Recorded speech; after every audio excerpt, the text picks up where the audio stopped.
Bom, pessoal, a gente começou falando de Sócrates e depois do seu maior discípulo, Platão.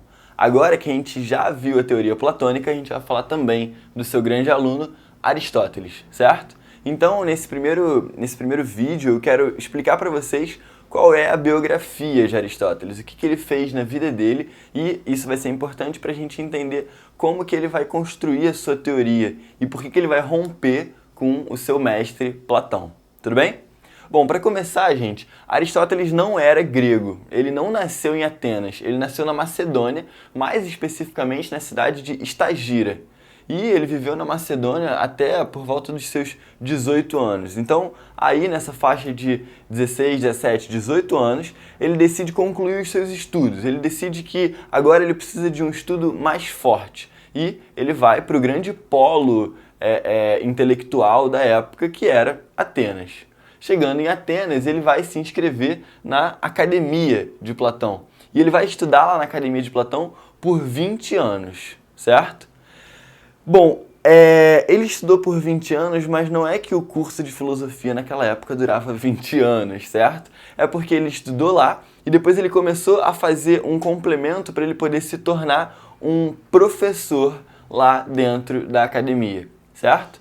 Então, a Academia de Platão, que tinha aquele lema na sua porta dizendo: aqueles que não conhecem a geometria, aqueles que não conhecem a matemática não devem entrar aqui dentro, foi nessa academia em que Aristóteles começou a dar as suas primeiras aulas, mesmo ele não sendo um grande fã da matemática. A gente vai ver que as suas analogias, em geral, elas estão mais próximas a analogias da biologia do que da matemática. Platão era um grande adepto do raciocínio matemático, certo? Bom, mas continuando, ele fica lá então por 20 anos e se torna um célebre aluno. Ele é reconhecido por todos naquela escola de filosofia. E ele vem a ser conhecido como o grande aluno de Platão, certo?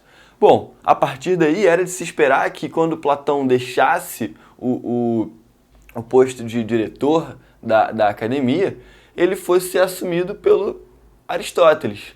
O problema é que quando isso acontece, quando Platão vem a falecer, Aristóteles não é quem toma o seu lugar. E isso deve ter ferido o ego de Aristóteles mortalmente, porque isso faz com que Aristóteles vá sair de Atenas e voltar para o seu país de origem. Então, quem toma conta da Macedônia, quem toma conta da academia, depois que o Platão morre, é alguém de não muita importância, sobre o qual a gente não fala, nem conhece o nome desse filósofo. Mas Aristóteles, aquele cujo nome tem peso até hoje, que na Idade Média vai ser um dos das grandes bases do pensamento medieval, Aristóteles, no entanto, foi deixado de lado simplesmente por uma questão burocrática. Ué, Arthur, como assim uma questão burocrática? Por que ele não se tornou professor? Justamente porque as leis de Atenas dificultavam que um estrangeiro se tornasse diretor de uma escola na cidade. E com isso, por uma questão meramente jurídica, por uma questão meramente formal, Aristóteles é mandado embora da academia, aliás, decide se afastar da Academia de Platão e retorna então ao seu país de origem, certo? Bom, voltando para Macedônia, o Aristóteles decide conversar com o rei Filipe, e Filipe da Macedônia decide que ele quer que Aristóteles se torne o professor particular do seu filho, o pequeno Alexandre. Alexandre, nessa época, ele ainda não era o grande político que ele se tornou, mas com os ensinamentos de Aristóteles ele cresce, se torna Alexandre o Grande e domina a maior parte do mundo antigo. Com isso, o Império Macedônio ele ganha proporções descomunais. E, inclusive, a Grécia vai ser um dos países dominados pela Macedônia.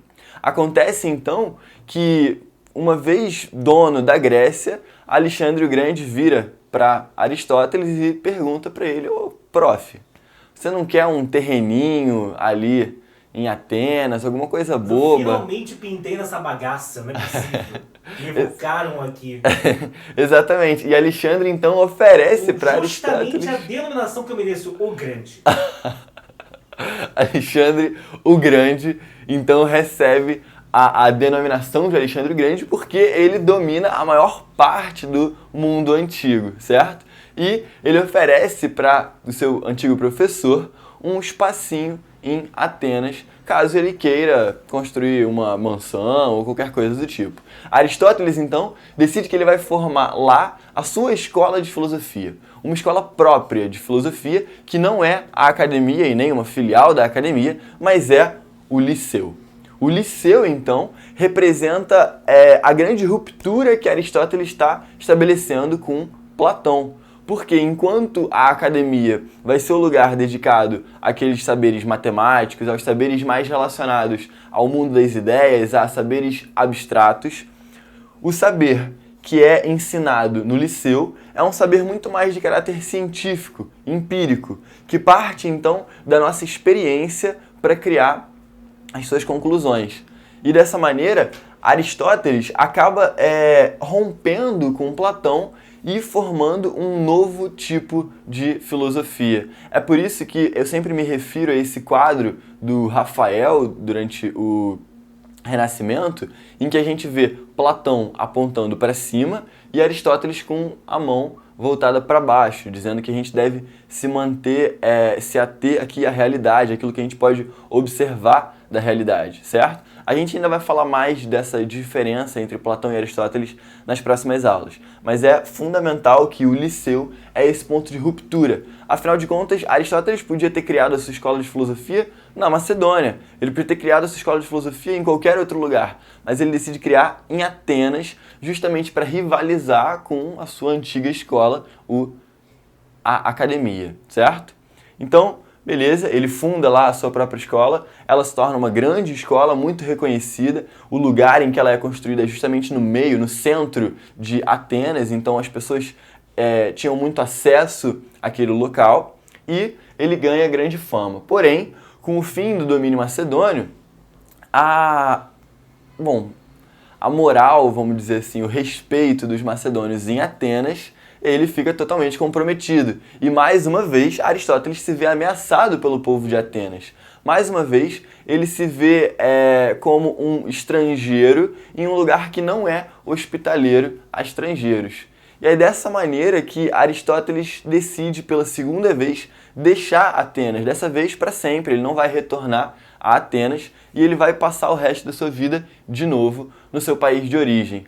Aristóteles tem uma frase célebre em que ele diz, quando ele está deixando a Atenas pela segunda vez, ele diz que ele não vai permitir que o povo de Atenas peque contra a filosofia por uma segunda vez. Ou seja, ele estava se referindo à morte de Sócrates, que também marcou o seu mestre Platão e que foi esse grande desafio, esse grande combate à filosofia. Então, para evitar a sua própria morte, para evitar o segundo atentado contra a filosofia, Aristóteles decide deixar espontaneamente aquela cidade em que ele teve sua formação intelectual.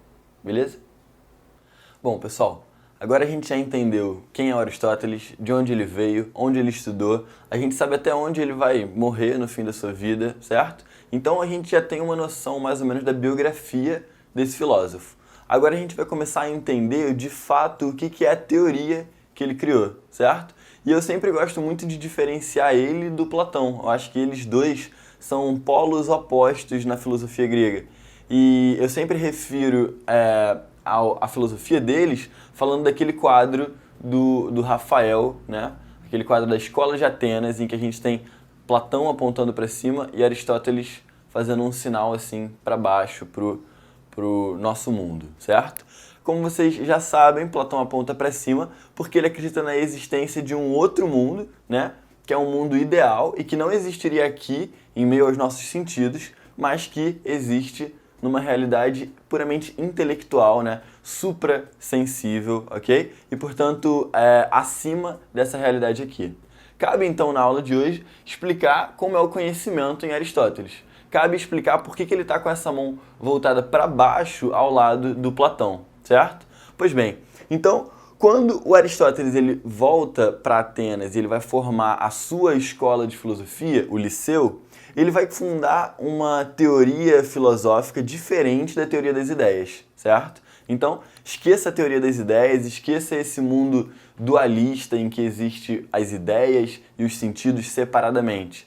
Para Aristóteles, só existe esse mundo, só existe essa realidade. E é por isso que ele está apontando para quê? Para o chão, certo? Por quê? Porque ele acha que o nosso conhecimento não vem de uma realidade suprassensível, não vive na racionalidade pura, mas ele só tem um início, ele só tem uma fonte que é aqui o nosso mundo material, certo? Então, basicamente, a gente está colocando aí Platão e Aristóteles como opostos, certo? Enquanto o Platão ele dá uma importância maior para as ideias, Aristóteles vai dar uma importância maior para a realidade. Por isso ele vai ser chamado de um realista, certo? O Aristóteles ele vai ser considerado um realista justamente porque, para ele, o que é o ponto principal do conhecimento não são as nossas ideias, mas são a realidade, né? É a matéria, ok? E daí vem essa diferença entre eles, beleza? Então, vamos lá, vamos começar a falar sobre o Aristóteles. Essa frase que eu coloquei aqui é a primeira frase da Metafísica do Aristóteles, um dos livros mais famosos dele. E nesse livro, ele vai dizer que é uma tendência natural do ser humano, né? Ele vai dizer que todos os seres humanos buscam o conhecimento. Não porque isso vai tornar eles felizes ou porque esse é o moralmente correto, mas porque essa é a natureza do ser humano, certo? Então, existe algo de natural ao ser humano que impulsiona ele para o conhecimento.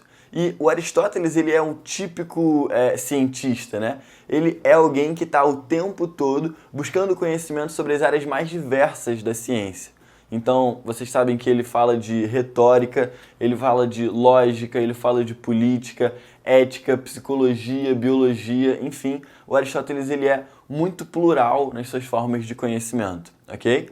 Então, essa frase, todo homem deseja naturalmente saber, é a frase que ele começa a metafísica, certo? E ela é interessante justamente para mostrar que o Aristóteles está o tempo todo tentando entender como se dá o conhecimento. Beleza? Pois bem, ele é o criador, então, do método empírico-científico, que é esse método aqui que a gente vai entender na aula de hoje, certo? Basicamente, a gente pode aproximar o Aristóteles dos nossos cientistas, dos cientistas dos tempos atuais. Por quê? Porque o processo dele de buscar o conhecimento está muito mais próximo desses cientistas do que do Platão, que acreditava que a gente deveria se desligar do mundo à nossa volta, se desligar dos nossos sentidos, né? Então, primeiro ponto é, enquanto Platão acha que os sentidos nos enganam, Aristóteles não acha isso. Aristóteles acha, inclusive, que os sentidos são a única forma de obter conhecimento verdadeiro. Tudo bem?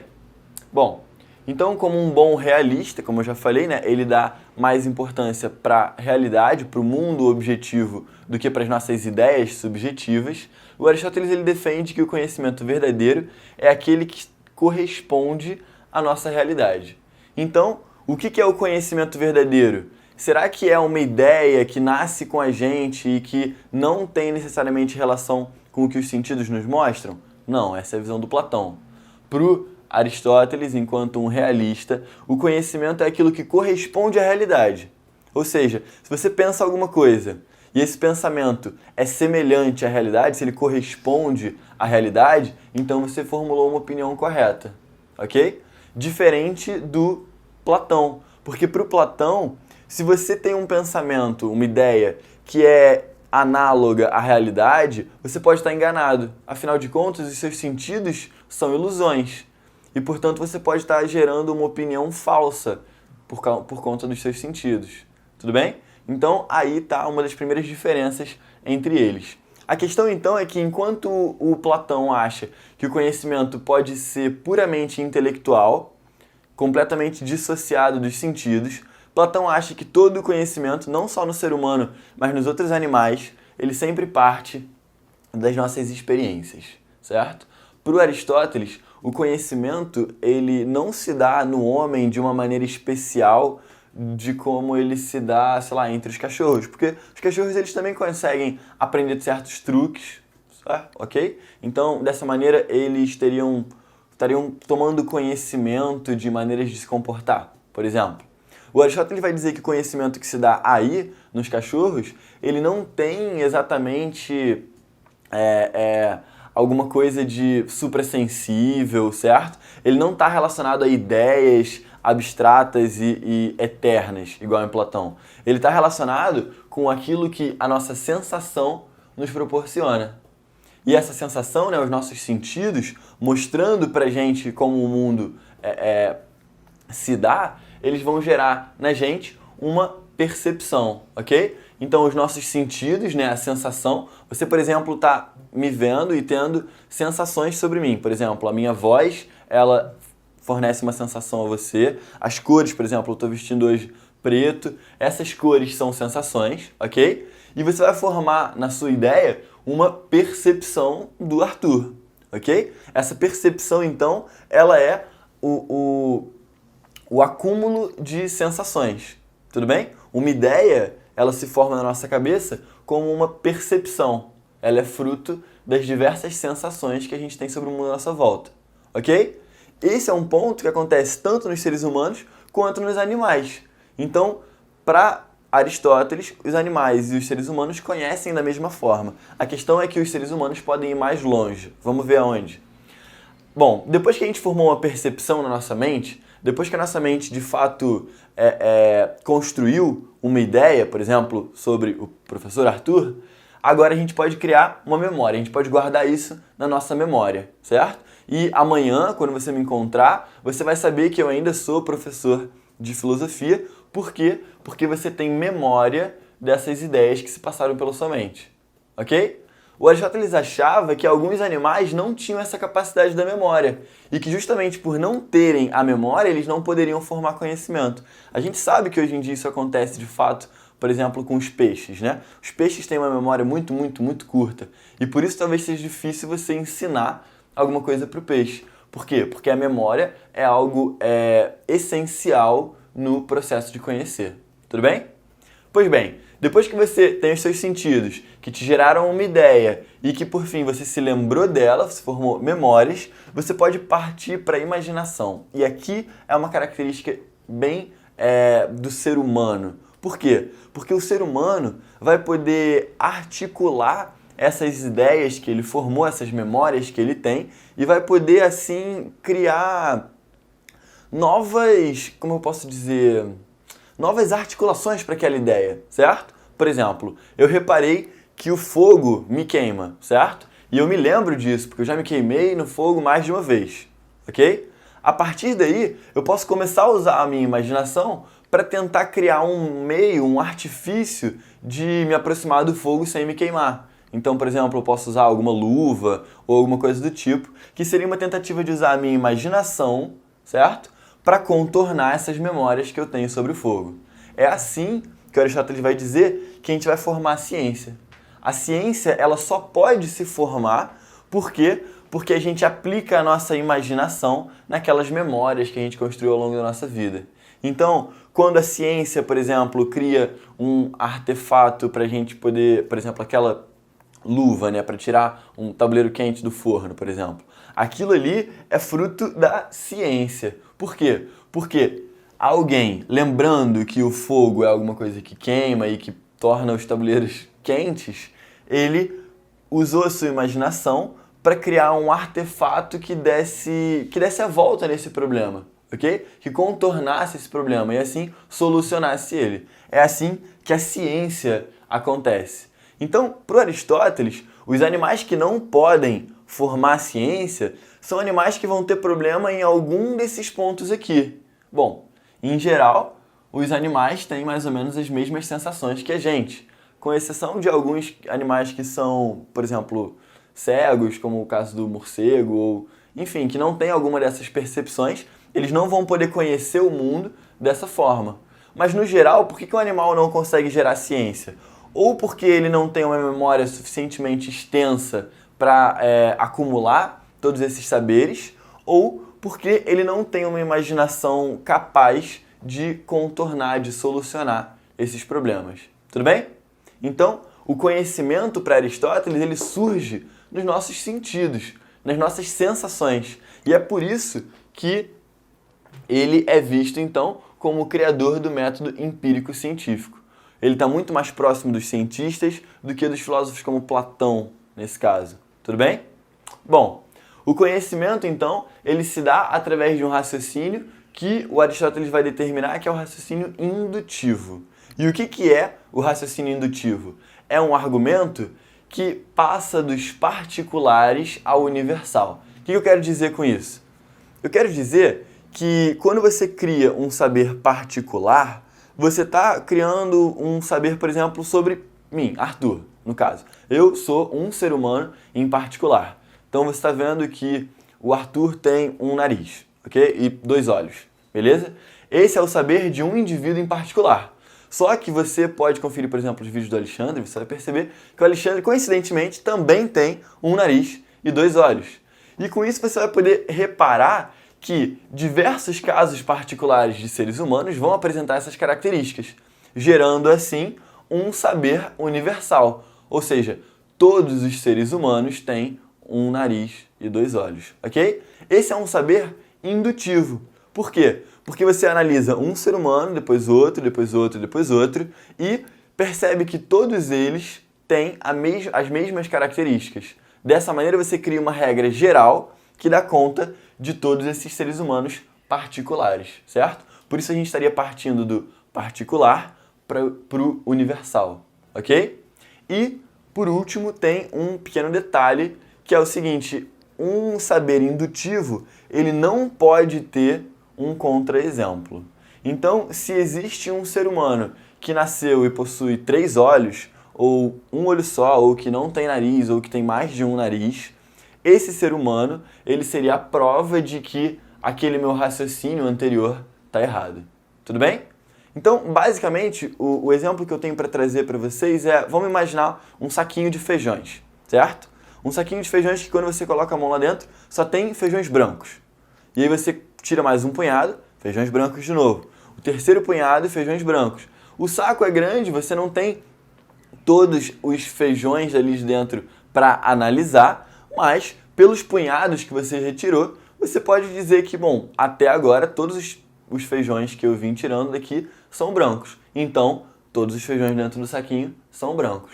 O problema é, quando você encontra um contra-exemplo, um contra-argumento, você tem que jogar fora a sua regra geral. Então, no momento que eu tirar um punhado de feijão do saquinho e tiver um mísero feijãozinho preto, toda aquela minha regra geral de que todos os feijões do saquinho são brancos foi por água abaixo e não existe mais.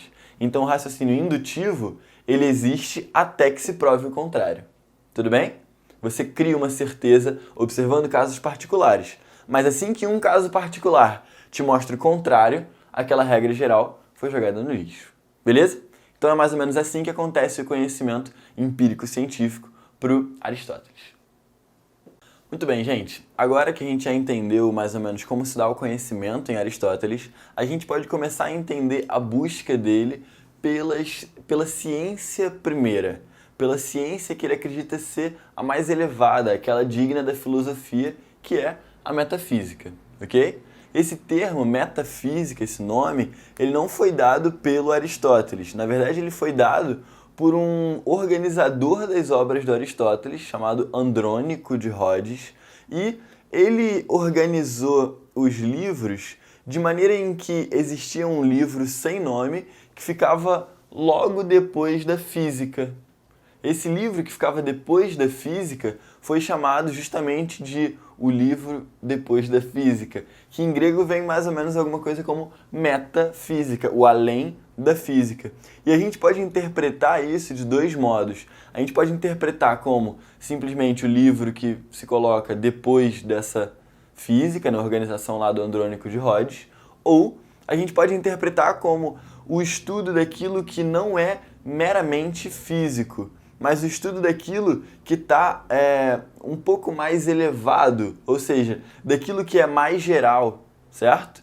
Então, quando Aristóteles fala que ele está estudando a metafísica, ele vai tentar definir essa metafísica como uma ciência de diversas formas. Por exemplo, a primeira que ele vai tentar usar é a ideia de que é a área da filosofia que estuda o ser enquanto ser.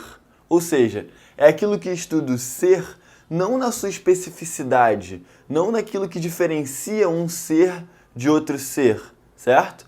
Então, não vou estudar o que diferencia esse dedo desse dedo, mas eu vou estudar justamente o que torna esses seres seres, ok? Então ele é o estudo mais geral de todos, porque ele se dedica a falar do ser enquanto ser e não enquanto uma especificidade. O que é alguma coisa estranha, porque todas as ciências são o estudo de uma especificidade.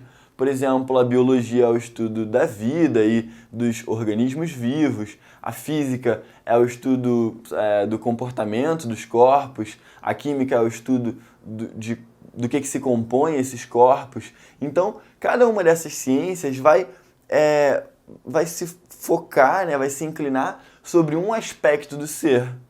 A metafísica é aquela que não vai se inclinar sobre um aspecto dele, mas que vai estudar o ser enquanto ser, ou seja, da maneira mais geral possível. A outra maneira que o Aristóteles vai encontrar de delimitar o que é a metafísica é dizendo que ela é o estudo das primeiras causas e dos primeiros princípios. Por quê? Porque ele acredita que as primeiras causas e os primeiros princípios, eles têm a ver justamente com o ser por excelência, que é Deus, em muitos casos. Então, para Aristóteles, Deus é justamente uma parte do estudo da metafísica. Por quê? Porque quando a gente fala do ser enquanto ser, a gente tem que falar, inclusive, desse ser mais perfeito, que é, na visão de Aristóteles, Deus, ok? Então, a metafísica, por isso ela também não está colocada no mundo físico, né? Deus não aparece no mundo físico, mas ele é um conceito que está para além do físico, certo? Então, é um conceito metafísico. Eu até costumava brincar com os meus professores na faculdade perguntando se Deus ia cair na prova durante os períodos que eu estudei lá. E a ideia é justamente de que Deus é um conceito filosófico em Aristóteles. É um conceito filosófico porque ele representa o ser por excelência, certo? Aquele das causas primeiras e dos primeiros princípios, tudo bem? Isso vai ficar mais claro conforme a gente for falando sobre metafísica na aula de hoje. Bom, então a ideia do Aristóteles é buscar não o que especifica um ser frente aos outros, mas é buscar aquilo de geral, certo? Ou seja, aquilo que não varia, mas é constante no ser. Inclusive, faltou aqui, um acento. É aquilo que é constante no ser, ok? A gente está buscando, então, a substância. A ideia de substância está relacionada justamente com aquilo que não vai variar. O que varia na substância? São os acidentes. Então, por exemplo, eu já dei o exemplo dos meus dedos, né? Então vamos começar. Vamos dizer que um dedo meu é maior do que o outro, aqui. Isso aí seria um acidente. Não é uma coisa que vai definir o meu dedo, mas é justamente uma das características que o meu dedo pode apresentar ou não. Se ele fosse um pouco mais curto, ele ainda seria um dedo, percebe? Então, o acidente é aquilo que pode variar, é aquilo que diferencia, por exemplo, os dedos entre eles, ok? A substância é a busca por aquilo que não pode faltar para um ser um dedo, tudo bem? Então, a substância é aquilo que é essencial em um ser. E o acidente é aquilo que pode variar, ok? Então, a minha essência, né, a minha substância, o Arthur, tá para além de todas as variáveis. Por exemplo, quando eu nasci, eu não tinha essa quantidade de cabelo que eu tenho hoje. De vez em quando eu corto o meu cabelo e isso não afeta a minha substância. Eu continuo sendo o mesmo Arthur. Isso é só um dos acidentes envolvidos no meu ser. Tudo bem? Então, basicamente, o acidente é aquilo que pode que pode variar e que, portanto, diferencia seres entre si. Tudo bem? Beleza? Então, a gente compreendeu os conceitos de acidente e de substância, porque eles são importantes para Aristóteles definir a busca do ser enquanto ser. A busca do ser enquanto ser é, então, a busca da substância ou do acidente? Da substância, porque o acidente pode variar e ele vai especificar os seres entre si. A substância não, é aquilo que define um ser nele mesmo. Tudo bem? Beleza. Então, agora a gente vai precisar começar a falar de certos conceitos que o Aristóteles vai determinar que são os conceitos que mostram a mudança nos objetos, nos seres, né? E quais são esses conceitos? São o conceito de matéria e forma, que para eles passaram por um equívoco, enquanto Platão falava deles. Por que passaram por um equívoco? Porque para Platão existe um mundo da matéria e existe um mundo da forma, que são totalmente separados, ok? A forma, a ideia em Platão, né, ela vive no mundo suprassensível, ok? No mundo inteligível, no mundo das ideias. Enquanto que a matéria, ela é presente no nosso mundo, nesse mundo em que você toca as coisas, em que você percebe as coisas pelos seus sentidos, ok? Então, basicamente, Aristóteles vai dizer o seguinte: quando Platão separou matéria e forma, ele fez uma coisa absurda, porque nunca, na realidade, a gente encontra matéria e forma separados. Um objeto é sempre composto por uma matéria e se apresenta em alguma forma. E você não pode ter um material que não esteja em nenhum formato, percebe? Da mesma modo que você não pode pensar uma forma sem ser incorporada numa matéria, tudo bem? O exemplo do Aristóteles, o exemplo mais claro dele, é o exemplo de uma esfera de cobre. Uma esfera de cobre, ela junta a matéria cobre e a forma esférica. O que o Aristóteles vai defender é que você não pode ter uma esfera de nada. Você precisa de uma matéria que compõe aquela esfera. E do mesmo modo, nenhuma matéria se apresenta a não ser em algum formato. Nenhuma matéria se apresenta a não ser sob algum contorno. Percebe? Então, é por isso que ele vai dizer que matéria e forma, na realidade, estão sempre juntas. E como a gente separa isso? Através do nosso pensamento. O nosso pensamento consegue entender matéria e forma como coisas separadas, mas na realidade elas nunca aparecem separadamente, sempre juntas, ok? Bom, por último, a gente está observando que Aristóteles está tentando falar daquilo que ele pode tratar em todos os seres. Então, matéria e forma não são uma coisa que existe em um ser específico, ou nos animais, ou na obra de arte, mas que existe em todos os seres, certo? Todos os seres vão apresentar matéria e forma, do mesmo modo que vão apresentar acidente e substância. Então, o que ele está tentando buscar nessa metafísica são esses conceitos que ele pode usar para tratar de qualquer ser, certo? São os conceitos mais gerais que ele pode usar para tratar de um ser, beleza? E o último desses conceitos, né, são as causas. Ele vai dizer, ele vai reconhecer 4 causas que estão presentes em todos os seres que você pode imaginar. Essas causas são a formal, a material, a final e a eficiente. E eu vou tentar explicar o que é cada uma dessas causas através do mesmo exemplo do Aristóteles, que é o exemplo de uma estátua de mármore de Alexandre o Grande, certo? Bom, vamos pensar então nessa estátua aí. Fecha os olhos e pensa nessa estátua. Essa estátua ela tem uma causa que é uma causa formal, ou seja, é a forma que ela apresenta. E se não fosse a forma, ela não poderia existir.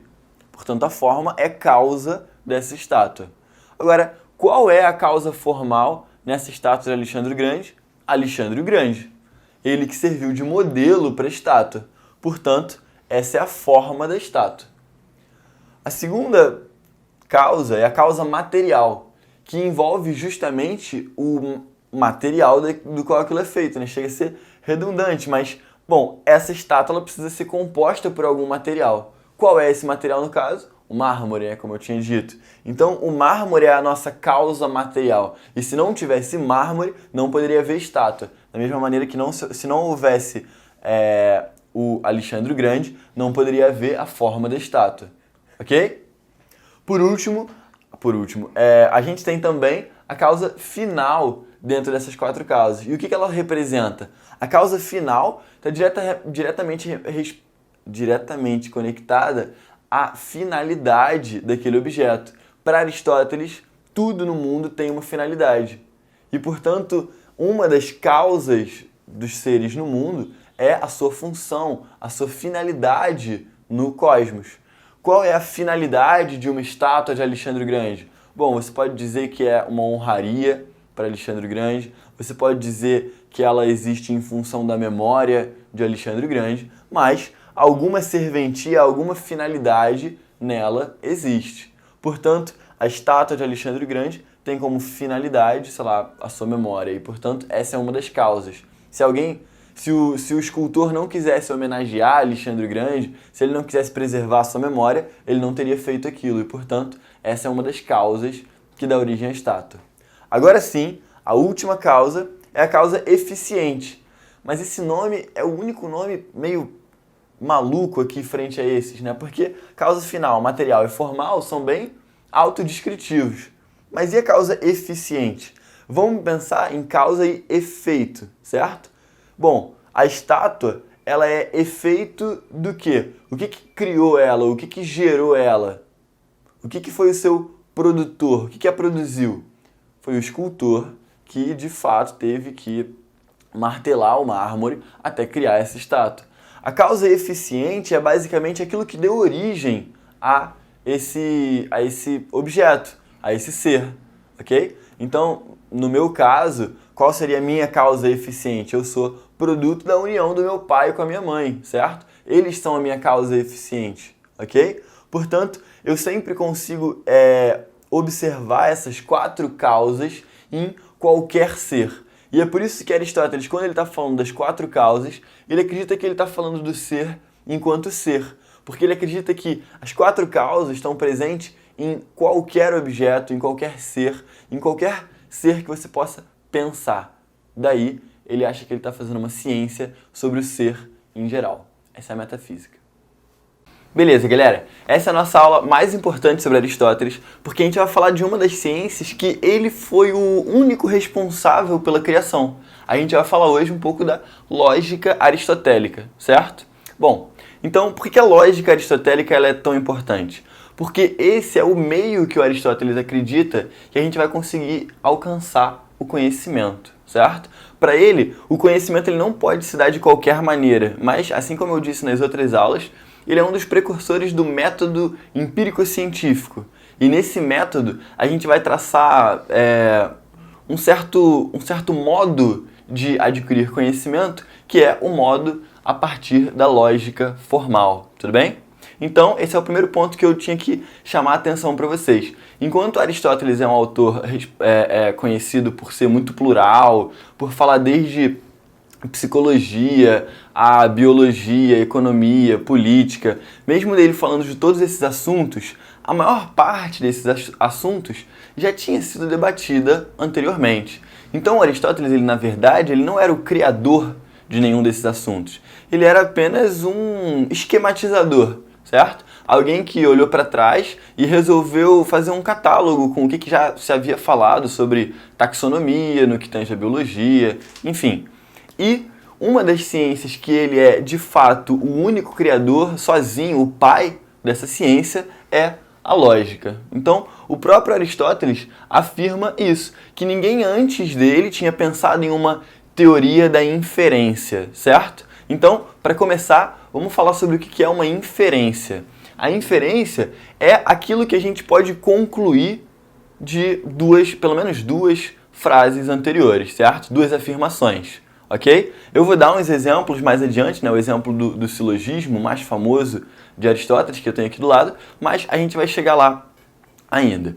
Então, a questão é que a lógica de Aristóteles, ela é uma maneira de pensar como deve ser a estrutura do pensamento, certo? Ele está querendo estipular qual é a maneira correta de alcançar um pensamento verdadeiro, certo? Então, é com isso que ele vai tentar traçar os princípios da lógica, certo? Os princípios para se fazer uma inferência válida, uma inferência verdadeira. Tudo bem?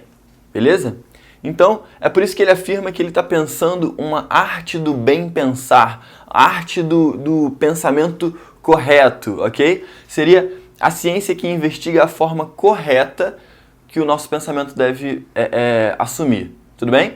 Então repare que eu estou falando aqui da forma do pensamento e não do seu conteúdo, ok? O conteúdo dessas frases, bom, ele pode variar imensamente, mas a forma verdadeira, essa é a forma da lógica, tudo bem? É a estrutura que essas frases vão ter que se encaixar para que a gente possa alcançar conclusões verdadeiras, ok? Beleza?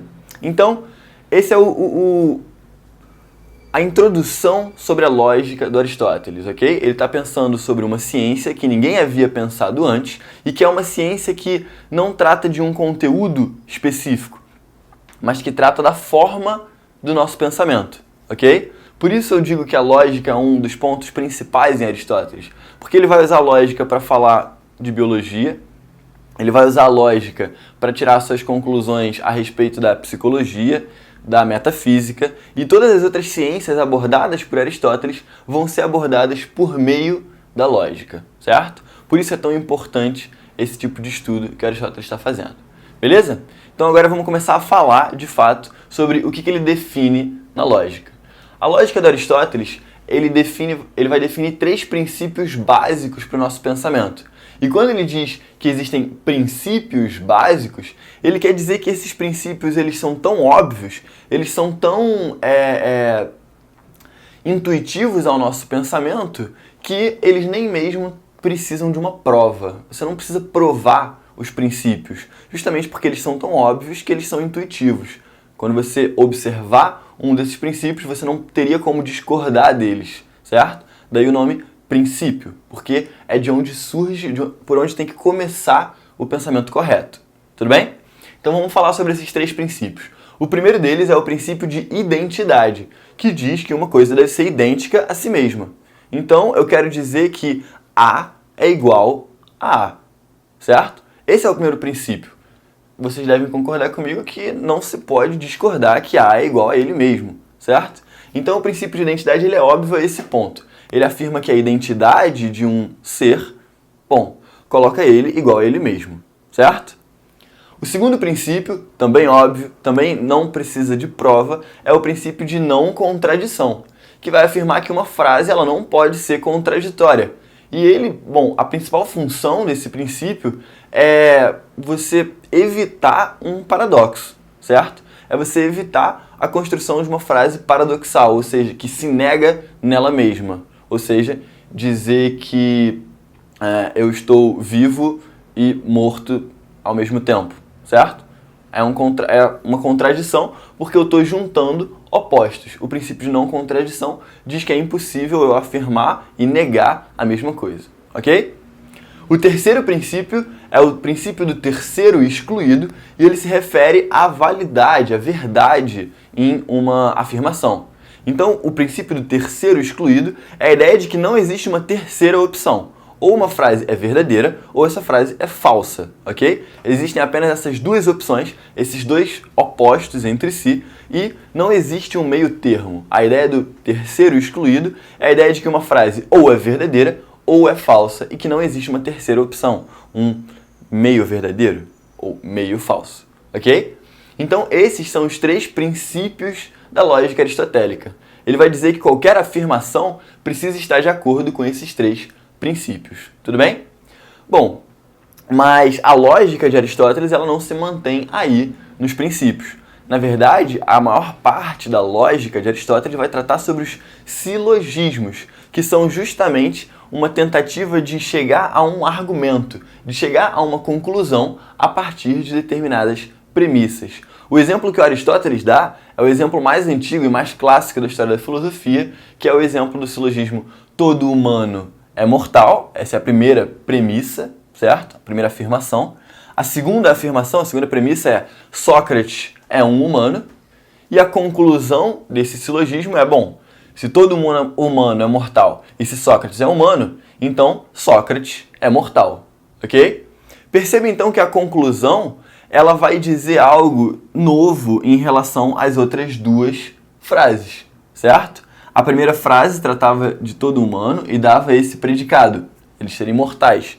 A segunda frase falava de Sócrates e dizia que ele era um humano, ou seja, que ele estava contido nesse grupo, todos os humanos, certo?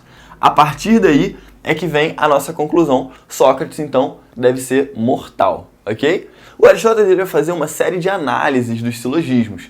Ele vai construir, por exemplo, um quadro, uma figura de silogismos, em que você vai poder saber as principais características desse silogismo do qual a gente está tratando, certo? Mas, no geral, eu posso resumir para vocês que todo silogismo apresenta um termo médio.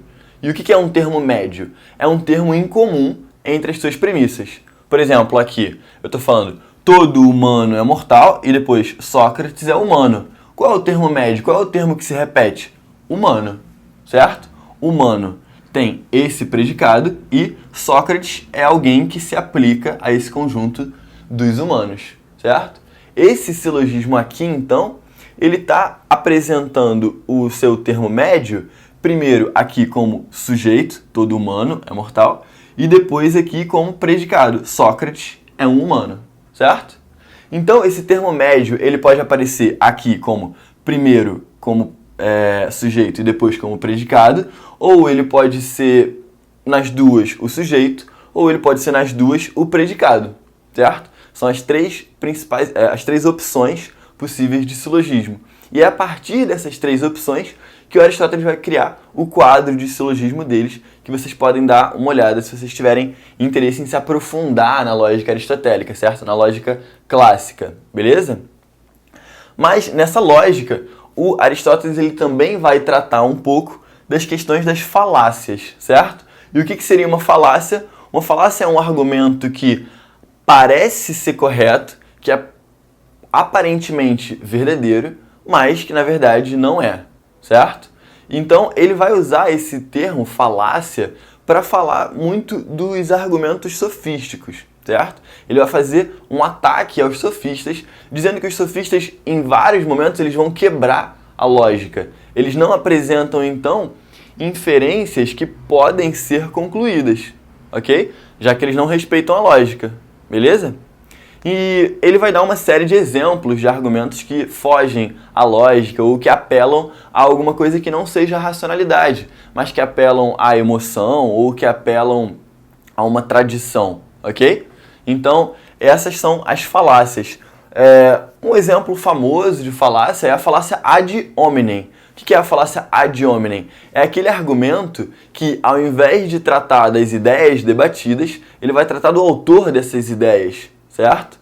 Então, seria como se eu estou aqui defendendo uma certa opinião e você diz, não, essa opinião não pode ser verdadeira porque ela vem do Arthur. O Arthur é uma pessoa horrível e, enfim.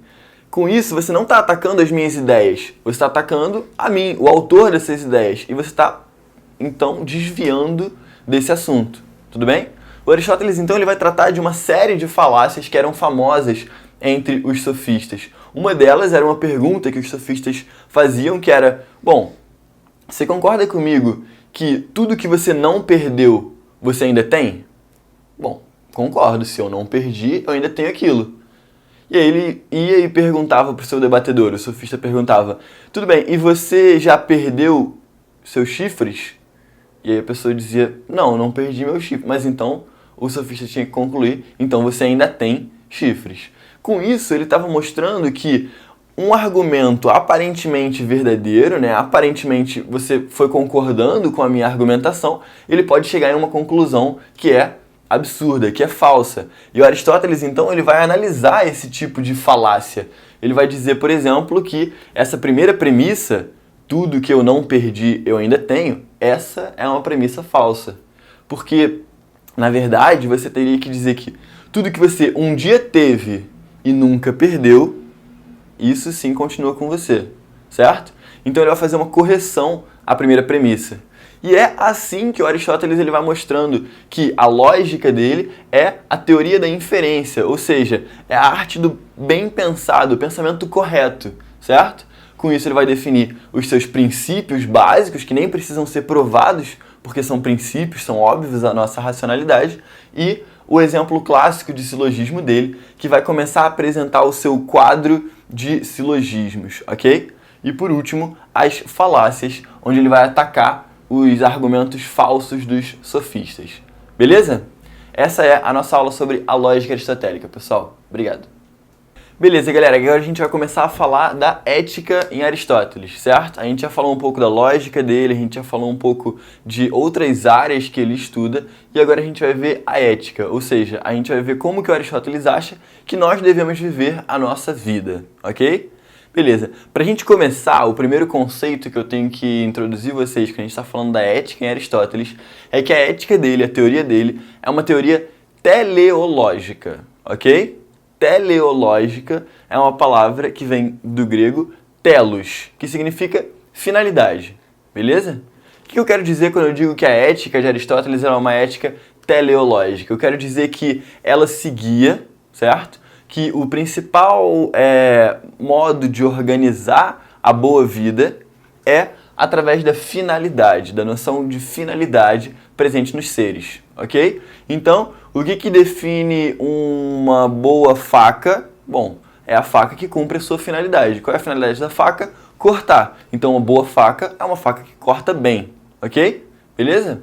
Basicamente, é assim que a gente vai atribuir o predicado bom antes de qualquer coisa. Então, por exemplo, se eu digo que eu tenho um bom carro, eu posso estar querendo dizer que eu tenho um carro veloz ou que eu tenho um carro confortável. Bom, eu quero dizer que o carro está cumprindo a sua função, que ele me leva bem, com conforto, com velocidade, do ponto A até o ponto B, ok? Beleza? Quando eu digo que eu vivo numa boa casa, eu estou dizendo que ela cumpre bem a sua função de me abrigar, de me proteger, sei lá, da chuva, do frio, enfim, qualquer coisa desse tipo. E é assim, então, que ele vai determinar o que é uma boa vida. Uma boa vida é aquela que segue a sua finalidade. Ué, mas Arthur, Aristóteles, um filósofo tão inteligente, falando que a vida humana tem determinadas finalidades? Pois é, galera, essa é a visão típica dos gregos, porque entre os gregos existe a separação do escravo e do senhor do escravo. E para Aristóteles, bom, a função do senhor do escravo é comandar e a função do escravo é obedecer. É dessa maneira que ele vai dizer que a boa vida é aquela que cumpre a sua finalidade. Então, o bom escravo é aquele que obedece, e o bom senhor é aquele que sabe o que mandar o seu escravo fazer. Tudo bem? Então, é a partir daí que a gente tem a noção de teleologia. É a noção de que tudo no mundo tem uma finalidade e que a boa vida, viver bem, seria desempenhar essa finalidade, ok? Seria então como se você nascesse com uma missão. Você nasce com uma finalidade a ser cumprida durante a sua vida. Tudo bem? Beleza? Então, o homem, ele também vai ter uma finalidade, certo? Mais especificamente, qual é a finalidade humana? A finalidade humana é a felicidade. É isso que a gente busca, é isso que está no final de todas as nossas ações. Então, qualquer coisa que você esteja fazendo, por mais que isso seja chato, por exemplo, você está estudando 3 horas da manhã, cansado, e você não quer mais estudar, mas você continua estudando. Bom, por que você faz isso? Porque você acha que estudando você vai se tornar mais inteligente, talvez você consiga passar para a faculdade que você quer, consiga trabalhar com o que você quer e com isso você vai alcançar a felicidade. Então, qualquer ação, ela tem, no final das contas, um único e mesmo objetivo para Aristóteles, que é a felicidade. Qualquer coisa, por mais entediante que você esteja fazendo, é para alcançar a felicidade. Guru do Good Way of Life. Né? Exatamente, o Aristóteles está querendo dizer isso. Qual é a melhor maneira de viver? É buscando a nossa felicidade, certo? Esse é o principal objetivo da nossa vida. Só que o ser humano, ele também é um ser racional, ok? E sendo um ser racional, ele vai ter que desenvolver isso que é próprio a ele, isso que é a sua razão. Por quê? Porque a razão é superior aos nossos sentimentos. Então a gente não deve viver... Frio. Hã? Frio, exatamente. Então a gente não deve viver no calor dos sentimentos, mas a gente deve viver de acordo com a frieza da razão, que sabe tomar as decisões corretas, pensando e refletindo sobre elas. Beleza? Bom, então, basicamente, o Aristóteles está dizendo que a gente deve cumprir a nossa finalidade. E a nossa finalidade é sermos racionais. A vida racional é a boa vida. A vida pensada é a boa vida. Tudo bem? Então a gente tem que começar a partir desses parâmetros. Bom, agora a gente tem que falar então sobre as ações que ele considera virtuosas, certo? As ações virtuosas são as boas ações para Aristóteles. E basicamente a gente pode entender a virtude como um caráter positivo de alguém, tudo bem? O Aristóteles vai falar que existem diversas virtudes, a coragem, a sabedoria, enfim, essas qualidades são as virtudes do ser humano, tudo bem? Essas qualidades, então, elas se apresentam para Aristóteles sempre como uma justa medida. Esse é o conceito que ele vai criar para falar de um meio termo. Que é aquela ideia que as nossas mães já diziam pra gente de que tudo em excesso é ruim, certo? Ou seja, nada em excesso, mas tudo na sua justa medida. Seria o que o Aristóteles talvez tenha ensinado para as nossas mães, né? Para elas continuarem falando isso pra gente.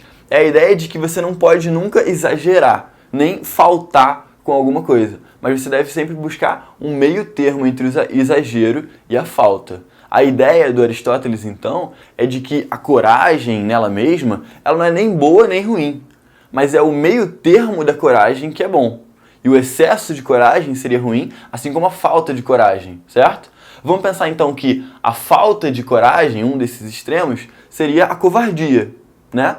Seria você se impedir de fazer alguma coisa por covardia, ou se impedir de se defender de alguma coisa por covardia. O oposto da covardia não é a coragem. O oposto da covardia é a temeridade. O que é a temeridade? É você não sentir medo de nada, é você se colocar em situações de risco desnecessariamente porque você não reconhece o perigo.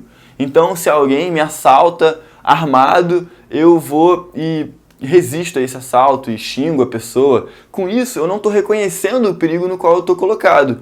E eu estou agindo com o contrário da covardia, que seria a temeridade, que também é um vício, né? Que também é uma característica ruim para Aristóteles.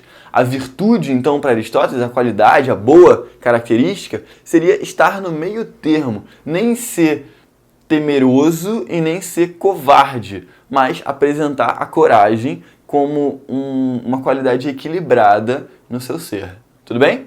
Beleza? Tudo para Aristóteles, não só coragem, vai ter que ser buscado a partir da justa medida, beleza? Então, qualquer sentimento, ele não é visto como ruim ou bom, mas é o seu meio termo que é reconhecido como uma virtude.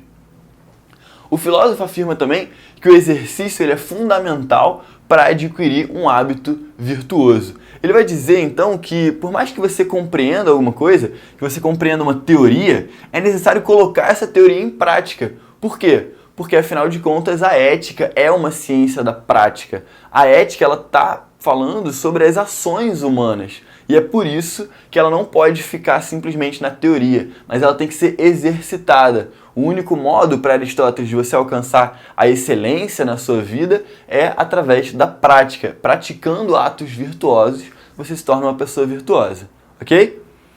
E, por último, né, na obra mais famosa sobre ética do Aristóteles, que é a Ética a Nicômaco. Nicômaco é o nome do filho do Aristóteles, certo? E ele escreve essa ética justamente para o filho dele, dizendo, olha, como você deve viver é a partir dos princípios que eu tenho aqui nessa obra. E a gente lê a Ética a Nicômaco e a gente percebe, além dessas características aqui, além dele mostrar o homem como um ser racional e que apresenta uma finalidade específica, ele define também uma série de outras qualidades que devem ser buscadas.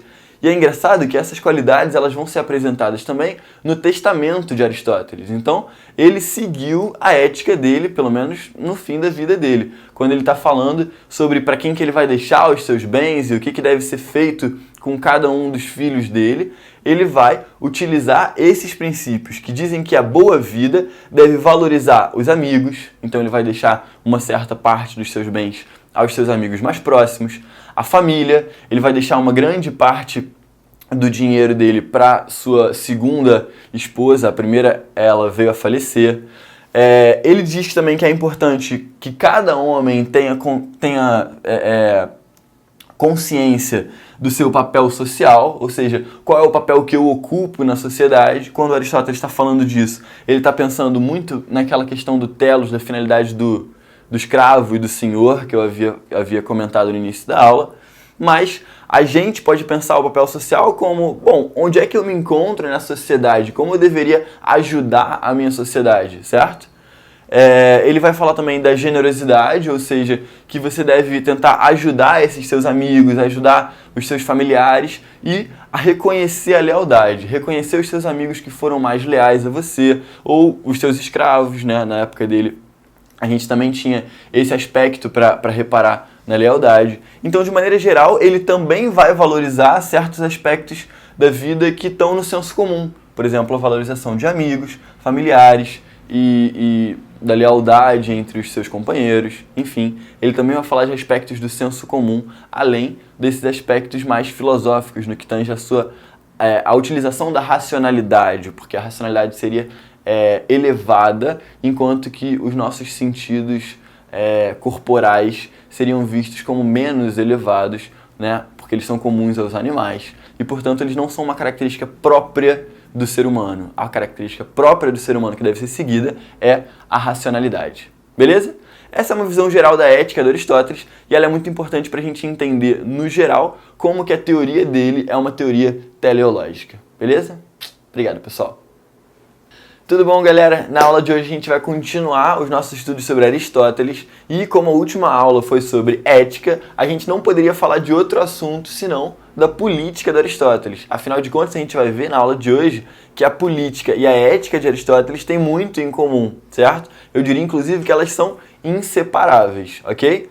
Bom, mas vamos por partes. Para a gente poder entender a política de Aristóteles, eu achei que seria melhor a gente começar entendendo essa frase famosa de Aristóteles de que o homem é um animal político, certo? Essa frase que a gente ouve em vários lugares, ela carrega em si alguns princípios da teoria de Aristóteles. E esses princípios da teoria de Aristóteles que a gente vai tentar encontrar na aula de hoje, certo? Então, vamos lá. O que o Aristóteles quer dizer quando ele diz que o homem é um animal político? Ele está querendo dizer que o ser humano ele tem uma natureza social. Ou seja, o ser humano não nasceu para viver solitariamente, assim como, as águias ou as cobras, enfim. Alguns animais vivem de maneira solitária.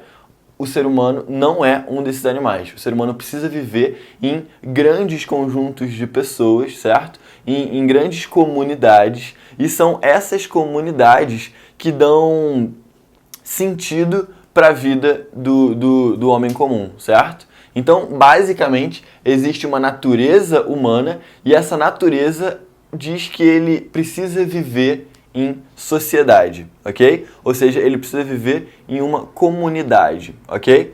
Bom, além disso, além da gente entender que o ser humano vive em sociedade por causa da sua natureza, certo? Ou seja, é como se o ser humano, ele já nascesse para criar as sociedades, certo? Não é como se a sociedade fosse algo artificial, mas fosse algo da própria natureza humana. O ser humano, por natureza, vem a constituir cidades, sociedades, ok? Beleza. O segundo ponto que a gente tem que alertar aqui é o fato de que a fala, por Aristóteles, a nossa capacidade, a capacidade do ser humano de falar, de se comunicar, ela denuncia o quê? A nossa capacidade política, a nossa natureza política. Por quê? Porque enquanto os outros animais só sabem fazer urros e, fazer um ganido, né? Algum tipo de som para emitir um prazer ou uma dor, certo? Os animais, em geral, eles só vão usar a fala dele, entre muitas aspas, para expressar dor e alegria. Os seres humanos, eles têm uma capacidade bem curiosa, que é a ideia de que a fala humana, ela pode expressar juízos. E esses juízos vão estar carregados com as ideias de justiça e injustiça, ou do bem e do mal, do certo e do errado. Então, basicamente, o ser humano ele é político por natureza porque a fala dá para ele a capacidade de debater sobre essas ideias que devem guiar a vida política. Por exemplo, a justiça, o bem e o certo. Ok? Beleza? Bom, a política aristotélica ela é inseparável da sua ética. Ok? O Aristóteles acha que a ética e a política elas têm exatamente o mesmo objetivo, que é alcançar o bem. A única diferença é a quantidade de pessoas envolvidas. Por quê?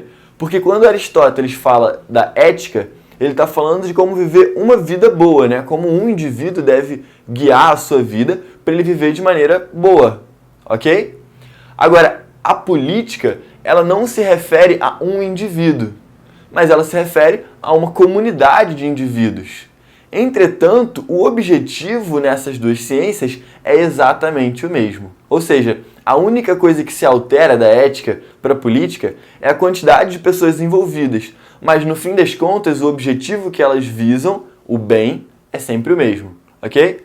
Bom, então a boa vida, né, descrita por Aristóteles, como a gente viu na aula passada, é aquela vida em sociedade. Afinal de contas, a natureza humana é uma natureza social, uma natureza política, e ele só pode um ser humano só pode ser um bom ser humano agindo de acordo com a sua natureza, ok? Ou seja, vivendo em sociedade, vivendo em meio à política, beleza? Além disso, a ética ela é inseparável da política justamente porque o objetivo é o mesmo e, portanto, a boa cidade ela é a cidade que permite aos homens alcançar a boa vida, ok? Então, basicamente, qual é a relação entre ética e política em Aristóteles? Elas têm o mesmo objetivo. E, portanto, a política, a boa cidade, é aquela que permite ao ser humano o exercício da virtude, como descrito na ética, a virtude de acordo com o meio termo, com a justa medida, ok? E o cumprimento da sua racionalidade, posto que o homem é um animal racional, essa é parte da sua natureza. E, portanto, agir de acordo com a razão é agir de acordo com a natureza humana, ok? Então, basicamente, o Aristóteles vai defender que a política ela é uma continuação da ética, porque uma vez que você encontrou na ética o objetivo da vida humana, você vai aplicar na política as maneiras adequadas de conquistar essa boa vida, certo? As maneiras adequadas de se viver uma boa vida, ok?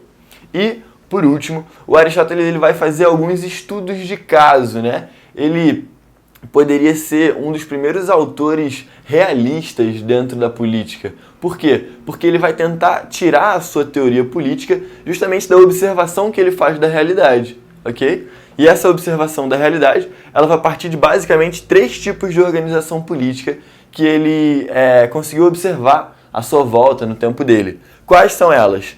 A monarquia, que ele vai classificar como o governo de um só, ok? Então, quando só um manda, a gente tem uma monarquia. A aristocracia, que seria o governo de alguns, certo? E esses alguns, né? A palavra aristóis, em grego, ela está relacionada à excelência, né?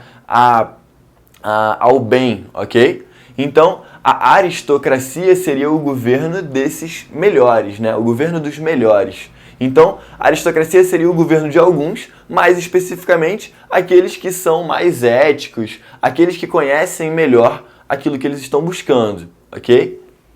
E, por último, a politeia seria o governo de muitos. Seria o governo em que os homens livres têm a capacidade de decidir sobre como eles devem agir, ok? Eles têm a sua racionalidade e, através da sua racionalidade, eles vão debater sobre qual é a melhor maneira de viver politicamente, ok? Beleza?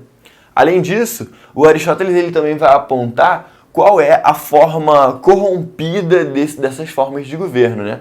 Ele vai apontar para como é chamado esses sistemas de governo quando o seu governante ou os seus governantes são corrompidos por algum fator que não seja a busca da virtude e da racionalidade, né? A busca da boa vida entre os homens. Bom, Como é que se chama uma monarquia corrompida? Uma monarquia corrompida, ela é dominada por um tirano, certo? E, portanto, os interesses desse tirano individuais são buscados, fazendo assim com que se consiga profanar, né? Como é que eu posso dizer? É uma maneira de corromper esse modo de organização política. A aristocracia, ela também pode sofrer uma corrupção, se corromper, e ela vai se tornar uma oligarquia.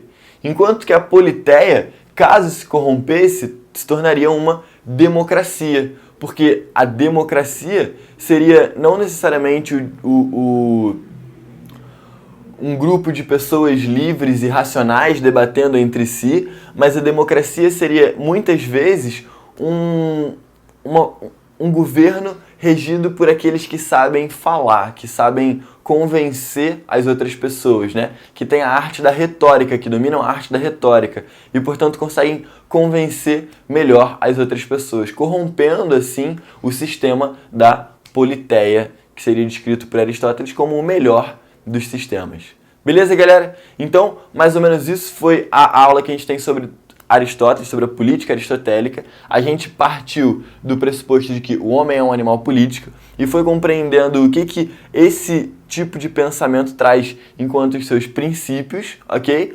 Até a gente encontrar qual é a função da boa cidade em Aristóteles e os seus estudos de caso sobre organizações políticas variadas do seu tempo. Beleza? Obrigado, pessoal. Até a próxima.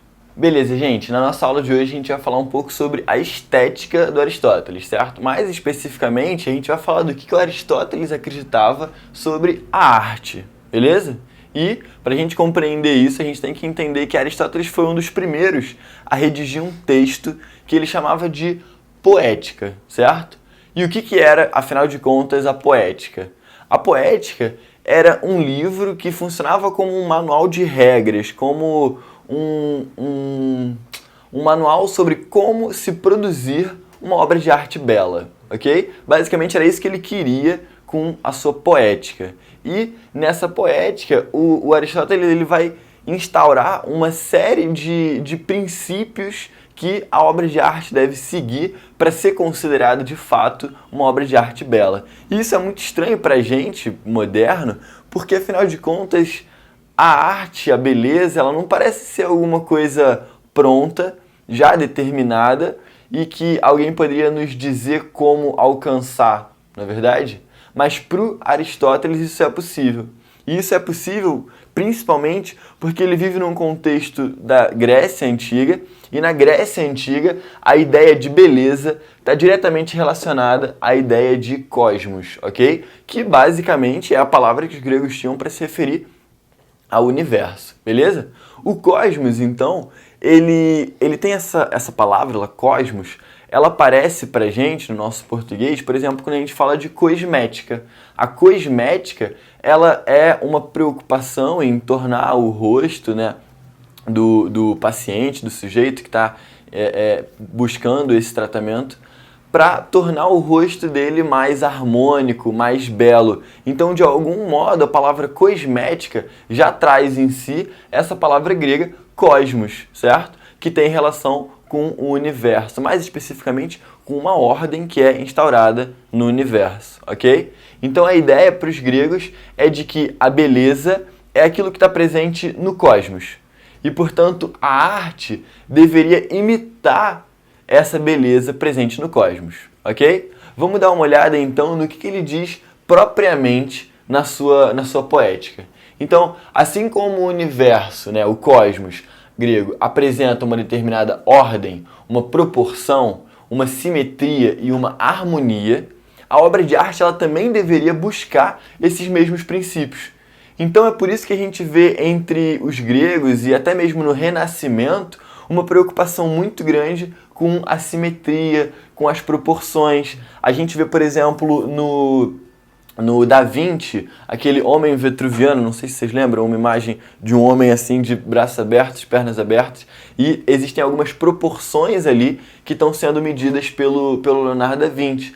Essas proporções, elas são uma coisa que remontam à cultura grega, à cultura clássica, e que diz respeito a essa harmonia que era para ser vista no todo, né, no universo, e reproduzida na obra de arte, ok? Então, basicamente, o que um bom artista faz? O bom artista, ele vai emular, ele vai copiar, imitar essa harmonia, essa ordem do cosmos na sua obra de arte. E é justamente o observador reparando nessa relação, é justamente o observador fazendo a relação de semelhança entre a obra de arte e o todo, né, o universo como um todo, que faz com que ele ache, que ele acredite, que ele julgue a obra de arte uma obra bela, ok? Basicamente, essa é as regras, né, o método para a criação de uma obra de arte bela em Aristóteles. Para o filósofo Aristóteles, a arte tem uma função pedagógica. Pedagógica porque ela pode ensinar alguma coisa para as pessoas. E essa função pedagógica, ela se dá através de um termo, de um conceito muito próprio do Aristóteles, que é o conceito de catarse, ok? Você também já ouviu em português uma palavra parecida com catarse e que remonta à palavra grega, certo? Você já conseguiu pensar aí com você? Não? Catarse, por incrível que pareça, por mais nojento que pareça, vem da mesma radical de catarro. Sim, porque catarse tem uma relação com algo que você purga, certo? Com algo que te purifica quando é expelido, certo? Então, basicamente, a catarse ela seria uma emoção que a arte consegue fazer surgir em nós, e essa emoção ela tem um poder pedagógico. Essa emoção ela tem um poder de nos ensinar alguma coisa, em geral, alguma característica moral que a gente deveria aprender, certo? A ideia do Aristóteles, né, essa palavra catarse, ela não vem da filosofia. A catarse como purgação é uma palavra que está na medicina, certo? Quando você pensa, por exemplo, em um laxante ou um expectorante, o poder dele é de purgação. E na religião, a palavra catarse estava relacionada a uma purificação, ou seja, a pegar alguma coisa que está corrompida, que está suja, e tornar ela mais pura. Então, basicamente, o Aristóteles acredita que a arte, a emoção que a arte cria, ela tem em nós a capacidade de nos fazer aprender alguma coisa sobre as emoções, ok? E esse aprendizado, ele pode nos purificar, ele pode nos melhorar. Por isso a visão que o Aristóteles tem da arte é bem diferente da visão do Platão, que via na arte um lado negativo. Para Aristóteles, a arte ela é totalmente positiva, a partir do momento em que ela pode nos ensinar sobre as nossas emoções e ela pode espelhar uma harmonia, uma beleza que está presente no cosmos, beleza? Então, o Aristóteles ele é um ícone da estética, né, da filosofia da arte entre os antigos, e essas são as características típicas da arte na antiguidade.